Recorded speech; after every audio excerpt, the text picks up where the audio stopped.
That was a great segue for you not knowing exactly what I'm going to be talking about. They asked me to share, several tips about, buying versus renting, the overall market, home ownership, and I'll tell you, the real estate market is very localized. Describe it as though, what's happening in Anderson and what's happening in Indianapolis and even Lafayette, it's all in the same state of Indiana, but it can be totally different. I describe it as, saying that the real estate market is up or the real estate market is down. It's kind of like having a national forecast and saying it's 22 degrees today in the United States. It might be in Indianapolis, but it's not in Phoenix. Actually, that's a bad illustration. It is today in Phoenix. Yeah, just realized that. I have a blog that I set up for buyers. And what I started doing was just questions that I repeatedly answer, things that I think might be interesting. It's homebuyeruniversity.com. You can follow it, look at it, and has lots of different terms and definitions and things on there that should be of value to you no matter where you're going to eventually end up living. With rent versus buy, I call it rent until you can buy.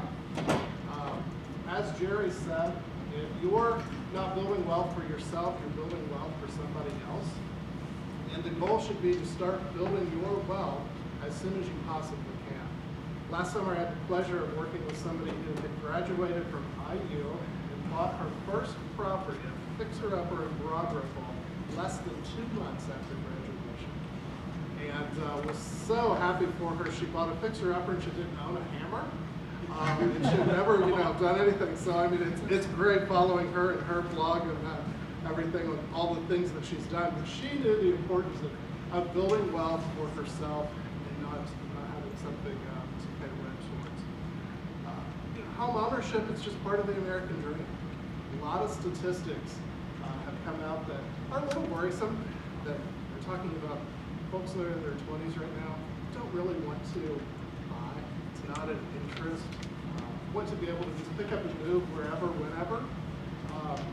As a homeowner, you can still do that. It just takes a little more planning. But I challenge you to not think small, but think big and think really big. Owning a home is that center cornerstone to financial stability and wealth building throughout your life. Often it is referred to as a forced savings account. What you buy, you have to continue paying on it, and it builds equity and appreciates. When you rent, landlords like Jerry may raise their rent every year. That's rent increasing. That will happen to you as a landlord, and you get the benefit of it. Your mortgage payment, the principal and interest of that, if you have a fixed loan, is going to stay the same. It's just going to be taxes and insurance that may go up a little bit every year. But you're going to have a better vehicle for building your personal wealth. And tips on how do you start that? The first thing I wholeheartedly say is find an amazing realtor. And if you're going to end up in Indianapolis, you found one. If you have it through vehicles of networking, as you spoke about, I know agents all over the United States. So feel free to drop me an email or anything and say, hey, who do you know? I'm going to end up here. Literally in the parking lot as I was parking, I had a past client of mine call me from Portland, Oregon, and ask me who I knew.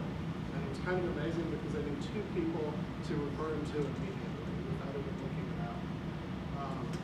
The second is to challenge you in thinking of not buying your first house, but thinking as though you're buying your first investment. Buy something that your heirs will sell after you are gone. Buy something that you will keep. It might not be exactly what you want. Might be, if you're looking in Indianapolis, like in Broad Ripple, a double, where you live in one half and rent out the other half.